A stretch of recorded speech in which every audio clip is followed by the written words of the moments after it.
And thank you for joining us for CBN NewsWatch. I'm Ephraim Graham. House Republicans have delivered on their promise to reform taxes. Thursday, they approved landmark tax legislation with a vote of 227 to 205. Similar legislation is now being considered by the Senate, where gaining approval, even from Republicans, is expected to be much more difficult. Gary Lane is on the story. House Republicans were all smiles after they delivered on their promise to pass tax reform. They see it as a big win for President Trump, who did some last-minute lobbying of Congress. This country has not rewritten its tax code since 1986. The powers of the status quo in this town are so strong, yet 227 men and women of this Congress broke through that today. That is powerful. Today is a great win for the American people. Now the Senate gets to do their job. But getting Senate approval on similar legislation will be more difficult. Republicans can only afford to lose 2 party votes because all Democrats are expected to oppose the tax bill. So far, Republican Senator Ron Johnson of Wisconsin says he opposes the current bill under consideration in the Senate. He wants to see small business owners get the same tax reduction proposed for big corporations. Senator Susan Collins of Maine is once again concerned about changes in Obamacare. She opposes a portion of the tax bill that eliminates the Obamacare insurance mandate. The House bill does not eliminate the mandate. Democrat Ron Wyden says the Senate bill is now officially a health care bill because it eliminates the Obamacare mandate.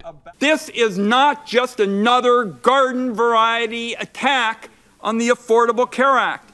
This is repeal of that law. Current law requires Americans to have health insurance or they must pay a fine. More than 6.5 million Americans paid the fine last year. Republicans say in reality, the mandate is a forced tax on the poorest Americans. Doing away with it will save the country about $300 billion. The individual mandate isn't just any tax. It's a terribly regressive tax that imposes harsh burdens on low and middle-income taxpayers. According to the IRS, roughly 80% of Americans who paid the individual mandate tax in 2015 made less than $50,000 a year. Now that the House has approved tax reform, Republicans in the Senate are expected to make some adjustments to their proposal to win over party opponents. Congressional Republicans remain confident they can send a final bill to the president's desk by the end of this year. Gary Lane, CBN News. U.S. troops will remain in the Syrian city of Raqqa despite the fall of ISIS. The terrorist group is out after 7 years, but the work is not done. Defense Secretary James Mattis told reporters this week U.S. forces will remain there. He says it's, quote, to prevent ISIS 2.0. U.S. troops and civilian workers are also there to help area officials restore basic services such as food, water, and electricity. Senator Al Franken is apologizing for inappropriate behavior with a performer in 2006.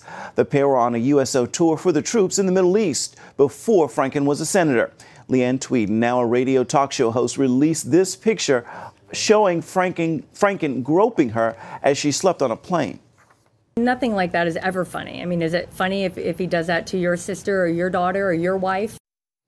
She also says Franken forcibly kissed her repeatedly, insisting she practice a kissing scene that he wrote for the show. Franken released an apology saying there's no excuse for his behavior. Quote, I feel disgusted with myself. He also called for an ethics investigation into his actions. Republican Alabama Senate candidate Roy Moore is refusing to drop out of the race. Thursday, he appeared at a news conference with pro-life and Christian leaders who say they are standing with him. Moore maintains Senate Majority Leader Mitch McConnell is trying to steal the election by calling on him to step down amid allegations of sexual misconduct decades ago. The Alabama Republican Party is standing by Moore. The Associated Press reports at least 3 more allegations were reported Wednesday. As more women come forward in Hollywood with stories of sexual harassment, actress Roma Downey tells CBN News she's saddened but also encouraged that their bravery will lead to real and lasting change. Downey says it has been a painful time in Hollywood, but that the lights have been turned on after the Harvey Weinstein scandal. Dozens of actresses have come forward now with their own stories within the industry. Well, I think just the fact that this story, it keeps unfolding in new and horrible ways, in and of itself demands a change that is already occurring. You see it within companies that memos are coming down from the top that this sort of behavior will not be tolerated. There will be zero tolerance for it. Now, to hear more from Downey, you can simply visit cbnnews.com. Still ahead, today is the big day. The Museum of the Bible is opening. CBN is taking you behind the scenes. Stay with us.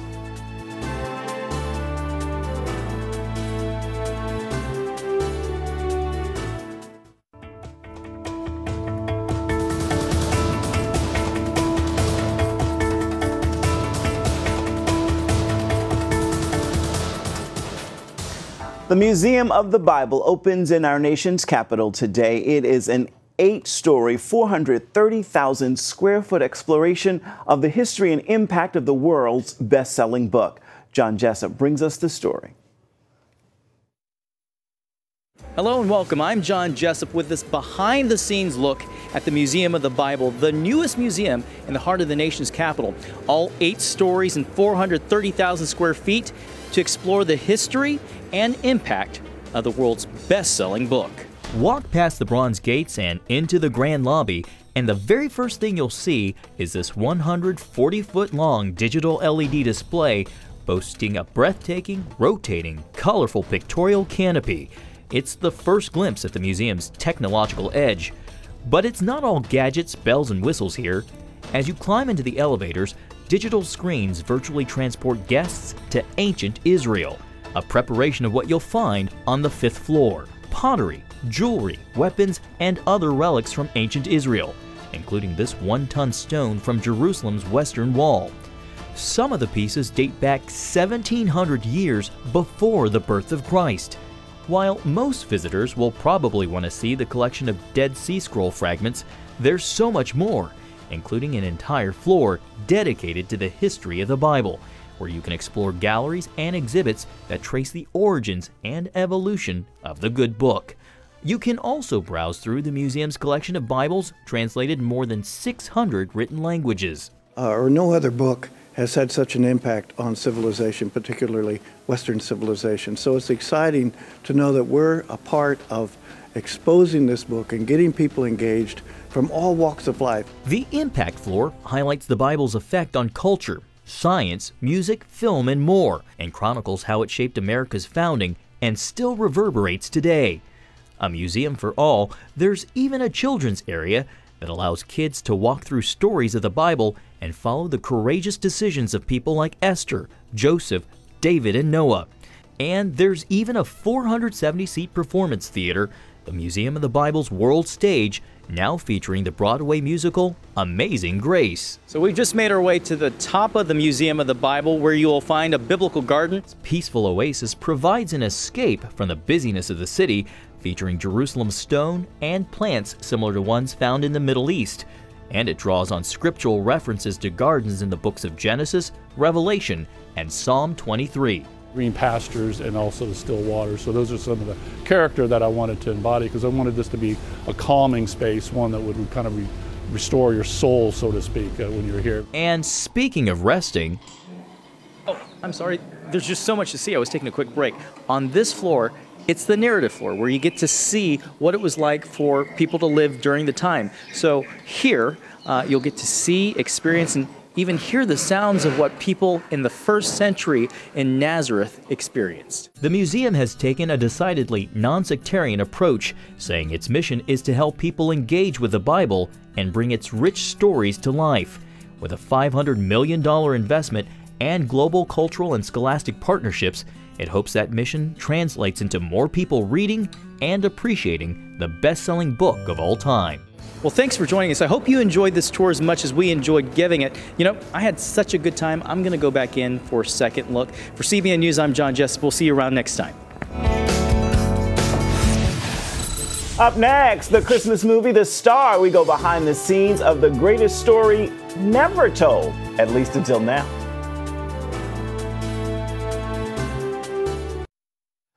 The holiday movie season begins this weekend with a unique twist on the story of Jesus' birth. The Star is an animated film about the animals in the Nativity story. Here's a look at a funny cartoon that still captures the heart of the greatest story ever told. Hang on! Cyrus! Down up! I expected a left turn 2 deserts ago. These wise guys are lost. That's it. I'm fighting through the rains. You might call this the greatest story never told. The Star gives us a look at the very first Christmas through the eyes of the animals. You jump out and create a distraction. It's a story we've heard so many times, and so if it was going to be worth making a movie about this at all, we had to find a way to present it in a fresh way. And that's where we decided to tell the story from the point of view of the animals. Animator Timothy Record directs the film, and the star-packed cast of voices. It's the wise men. Hide quickly. The other way. The other left. Deborah, are you okay? Including Tyler Perry, Tracy Morgan, and Oprah Winfrey as camels. The new king's in danger. Run for your life! Get out of the way! Here's a little well-placed distraction. Whoever thought to write this from the point of view of the animals, I think it's another approach that allows us another way in to be inspired by an ageless, timeless story. Bo? Mary, you're in danger. You need to listen to what I'm about to say extremely carefully. You ever feel like he's trying to talk to us? Gina Rodriguez is the voice of Mary. Where do you go to play an animated mother of Jesus? Where do you research? There you go. Yeah, I mean, where do you research? I grew up with a nativity story. So I am very aware of the story. Like, it's ingrained in me. I had seen some version of it every Christmas with my grandmother or my mother. And so for me, the story was second nature, if you will. Playing Mary was playing my mother, playing my grandmother, playing my sisters. These women that I see give of themselves every single day. So it was very easy to pull from my real life. It seems it was a bit of a tribute to your grandmother. Is that fair to say? I would say that everything's a tribute to my grandmother, but definitely this is a tribute to my grandmother. It's an opportunity for my whole family to get together and watch a project that I've done. For my grandmother to be the last standing matriarch of our family, the only grandparent I have left. It is my gift to her to kind of oversee all that we've done, and she has an opportunity to be with all of us. And you've watched her live out her faith. I mean, every day. Still does. Yeah. I'm Joseph. I'm in a bad mood. Wait. Is that supposed to be me? Zachary Levy is the voice of Joseph. Joseph, in animation, where do you go to prepare? The source material is pretty much all you have to work with. And even in the source material, there's not much to go on. It's a lot of bullet points. But that's kind of a fun license to create, It's not like a character like Paul. There's a bunch of source material on, and then everyone's gonna have their 2 cents of who they think Paul really was. With Joseph, everyone's like, yeah, I don't know. I mean, he was a guy who was a carpenter, he's married to Mary, and then the baby and the thing. But I think ultimately, you go to the same place that anyone else would go to when we are struck with, we had an idea of what our life was gonna be, and then it wasn't. And it wasn't not because we did something, but because something else has happened to us. And then where do we go? Typically, we start becoming very frustrated and perhaps even angry, going, what is this? Why did you do this to me? I've been good, I've done this, I've done that, I haven't done those other things. But we can all still identify with the human level of that frustration and that wrestling with God. And also as a person of faith, knowing what it's like to wrestle with the Creator and also try and find peace beyond understanding. Can you help me? I got you. I'm gonna chew him free. Woody, no. Try biting the... I know. I'll sing you free.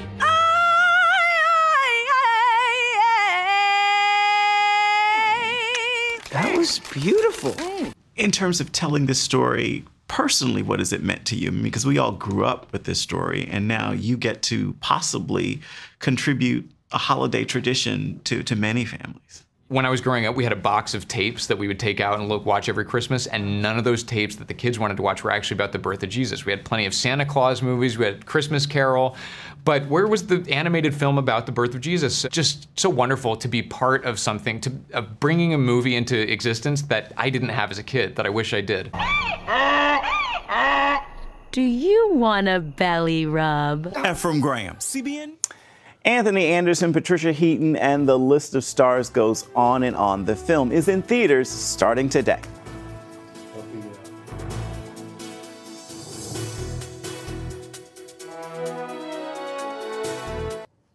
And welcome back. Wonder is an incredibly inspiring story. The film is based on the New York Times best-selling book about August Pullum, a boy with facial differences who enters a mainstream elementary school for the very first time.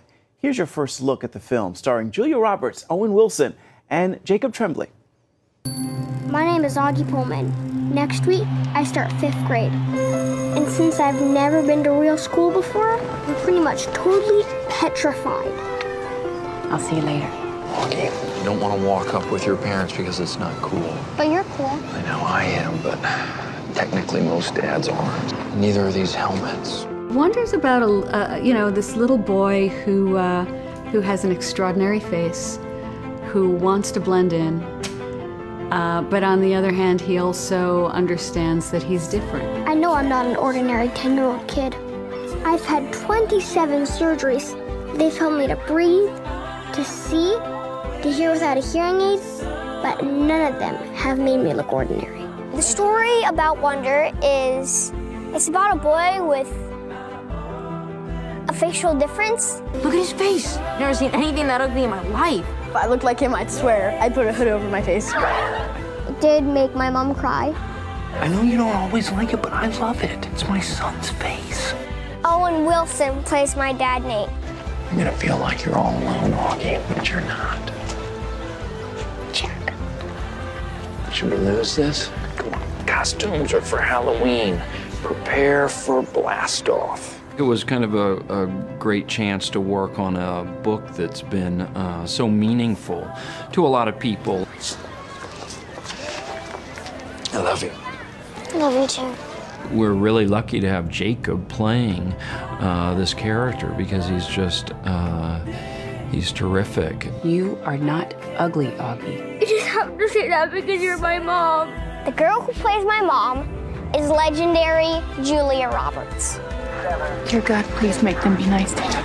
I think his mother in particular at this point in his life sees an opportunity of his health and of his own kind of social and academic growth that now is the time to start going to school. Precepts can help motivate us. They can help guide us when we have to make decisions about really important things, okay? So who wants to read this month's precept?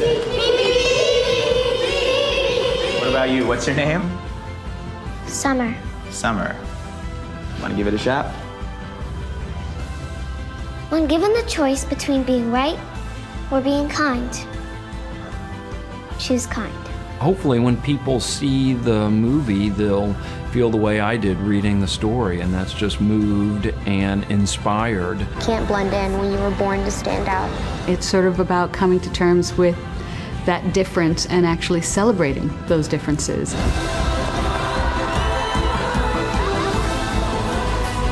We all deserve a standing ovation, at least once in our lives. What excites me about this movie is that it teaches other people to choose kind, and hopefully it'll make the world a better place.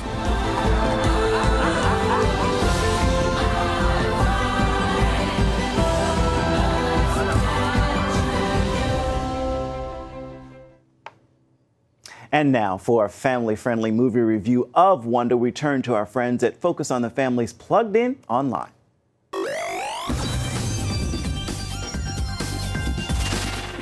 I know I'll never be an ordinary kid. Augie? They stare. Let them stare. The movie Wonder centers around a kid named August Pullman, Augie for short.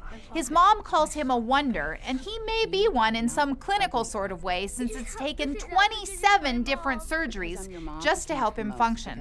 But Augie would prefer it if he could simply be labeled as normal.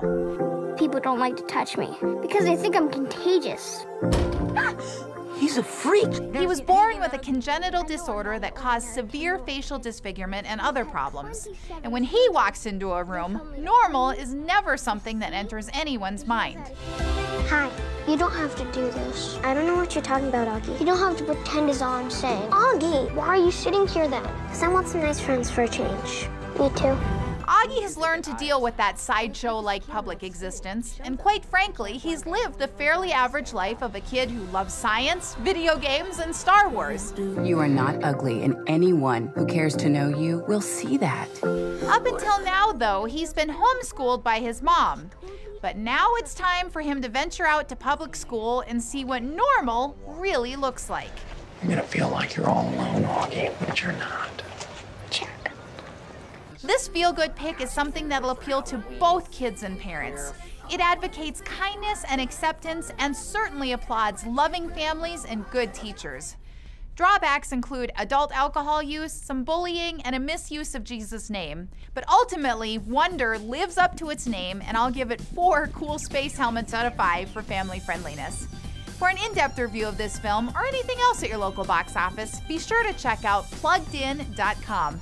Plugging you into the movies, I'm Cheryl Wilhelmy for Focus on the Family's Plugged In Movie Review. It looks so good. Well, right now, it is time for your Friday Faithful. It is a word of encouragement I'd like to pass along to you to wrap the week and jumpstart your weekend. Consider this: the battle you face is not for you to fight. It belongs to the Lord. So be still and let the Lord fight your battle. I promise you, you and He are indeed winners. That is a wrap for this week's CBN NewsWatch. We'll see you right back here come Monday. Bye-bye, everybody. Studio 5.